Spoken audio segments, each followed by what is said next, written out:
I am Robert Keller, and I had the great privilege of going to Turkey first in 1953.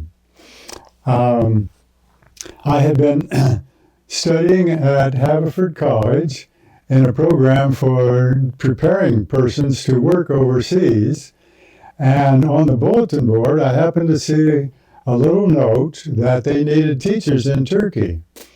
That had actually been sent by Bob Avery, who was teaching in Tarsus, and he said that their teachers were needed, and I was looking for an opportunity to work overseas. So I sent my letter to the Boston office, and I was accepted after some testing and so forth. And a group of us, I think over 15 of us, gathered in Boston in the fall, in August of 1953 for some orientation, and then we sailed out to Turkey. And in that group were a number of people going for the first time, like me, but there were others who had been in Turkey before. And among them was the person who mentioned there was a beautiful Dorothy Burge that they knew in Istanbul. And I had the good fortune of meeting her when we arrived in Istanbul, and then went off to Talas by train. And the night that we arrived in Talas, it snowed. And with us were some teachers from California who thought, we're not sure we want to stay here very long.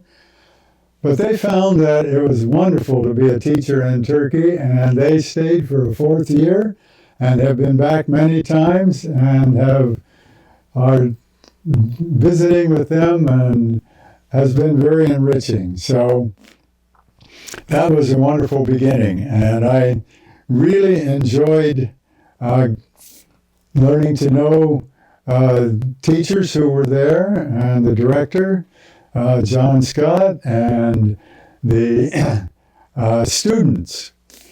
And this was a very special thing. I had not had experience in a boarding school, but here we were on the hills in Talas with students and teachers living and eating together in a real sense of community. And that was just very, very special for me. I had grown up in a small rural community. In my school, I was with many students for all the years of 12 years in the school, and knew the families in the wider community in a variety of ways. So this sense of community there was very special. So now I went for a 3-year term, but at the end of the first year, I got really acquainted with this Dorothy Burge that I had learned about. And so we agreed to marry after my second year. And so rather than my being there 3 years, it was extended to, well, at least 4 years for me. But then we liked it so much, we stayed till 1958, completing for me a 5-year time. And then we returned in 1960. And I needed to learn more Turkish. So we went to Izmir for several months, 6 or 8 months, I guess, to learn the Turkish language. And then we returned to, in 61, to Talas, and I assumed the position of the director of the school. Some health reasons brought us back to the United States then in 1964, but we did get to travel and visit in Turkey with our family. 3 of our children were born in Turkey while we were there, so it was a great pleasure for them in the 1970s to be able to visit the land where they were born and where their mother had grown up and so forth. So we have very, very special relationship with Turkey through the years. And then in 1999, at the time of the earthquake, we were invited to come back to help with some rehabilitation efforts, which we did for the spring of 2000. And then while we were there, we were invited to return to help in the SEV offices. I with education and Dorothy with the dictionary work that her father had worked with. So those are, through my lifetime, I have had close ties with Turkey and with its educational institutions. I decided to go to Turkey when I learned about the special teaching opportunities there. At Haverford, as I mentioned, the program we were preparing for work overseas. Haverford is a Quaker school, and they had a concern that after World War II, a lot of Americans were going overseas to take advice to people, and they weren't very sensitive in understanding the people they were working with.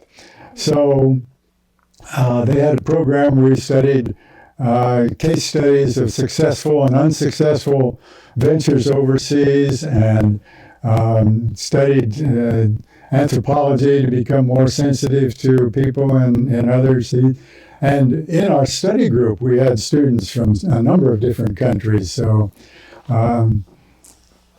that really set the stage for me to find an opportunity. And Turkey was a new developing nation with a great history. And so it was a very exciting option, an opportunity to go to be a teacher there.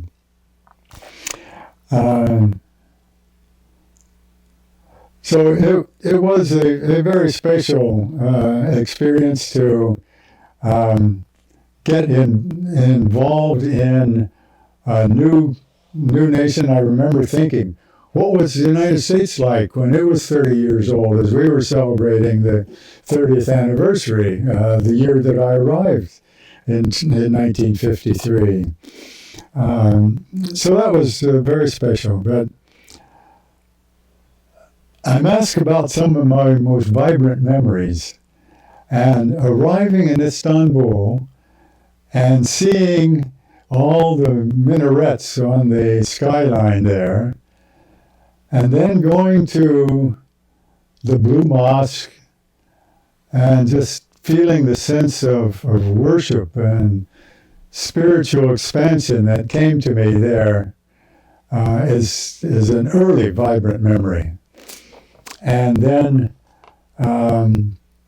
in arriving in Talas and seeing I'm going to be in kind of a rural setting, which is very familiar to me and which I enjoyed.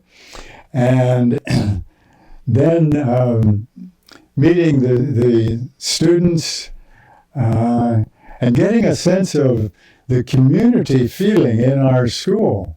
Here we all were there, gathered together for a semester, and I was the supervisor for the new students in their dormitory.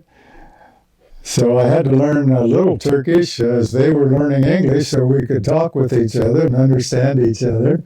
At the sugar factory, they had a little lake there, and there was a stork nest there. This was in the spring, and one of the boys climbed up into the stork nest and got an egg and brought it down. And I thought, oh, we can do a very interesting experiment with this.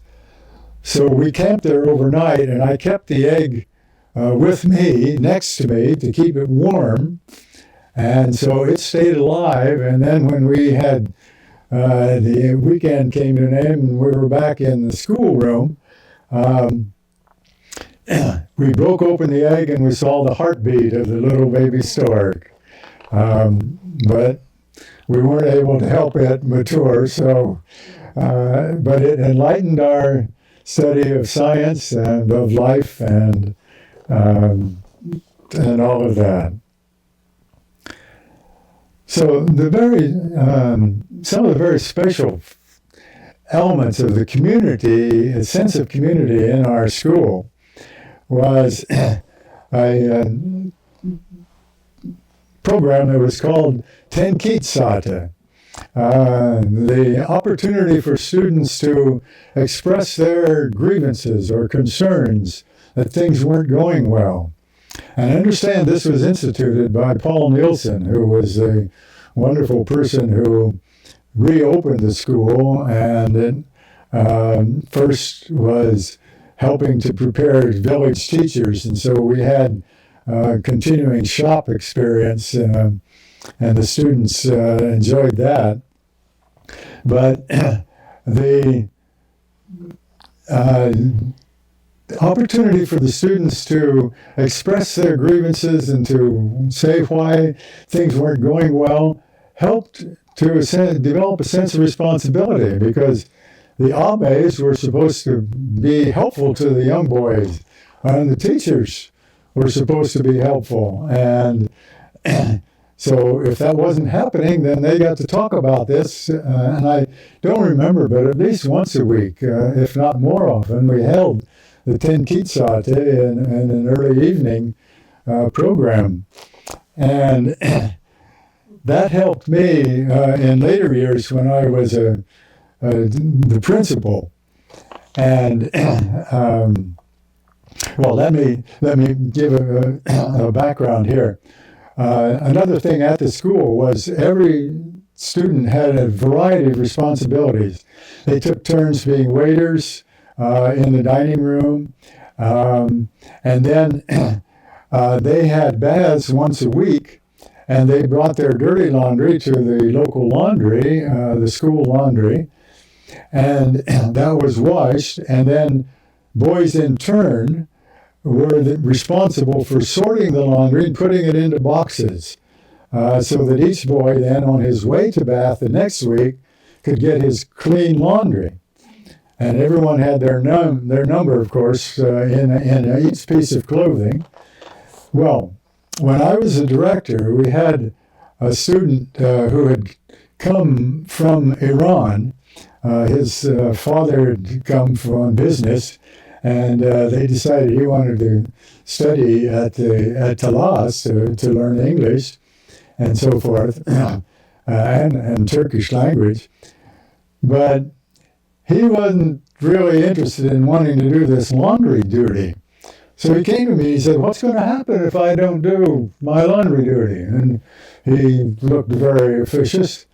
And I said, "Well, if you don't do your laundry duty, your friends aren't going to have their clean clothes when they go for their bath. And they might be upset about that." And he said, "Okay, I'll go do it." So that was a sense of the kind of community feeling and the responsibility we had for each other that was very important for us and for the students. And I remember one of the students at graduation time said, "You know, when I first came to Thalas, my father brought me here, I didn't really want to stay. But now I don't want to leave." And that just gives a sense of the feeling that we had, and that has developed the kind of ties that I guess led me and my wife to want to stay and continue, and then for us to go back when we had the opportunity to do that.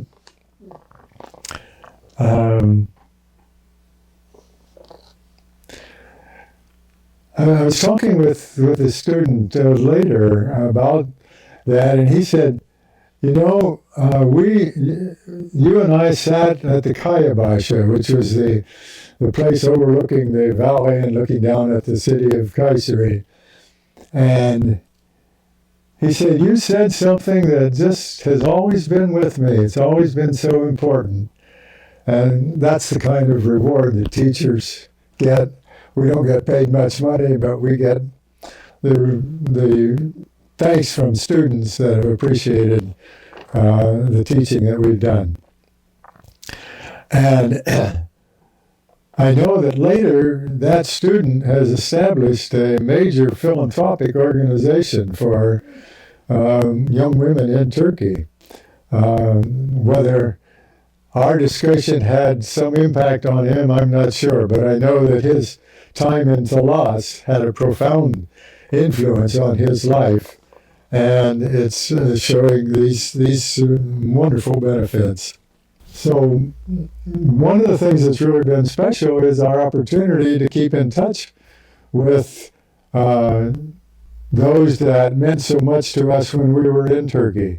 And that includes many students, and then in recent years, the development of the Talas Yahoo group. And so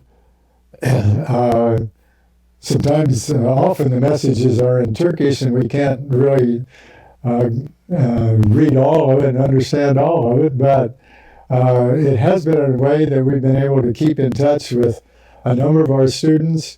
We have one student who faithfully calls us at least twice a month just to keep in touch by phone, and he has Skype connections with his friends. He lives in Chicago, but he has Skype connections with other friends in Turkey, and so there are many, many ways that we keep constantly in touch, and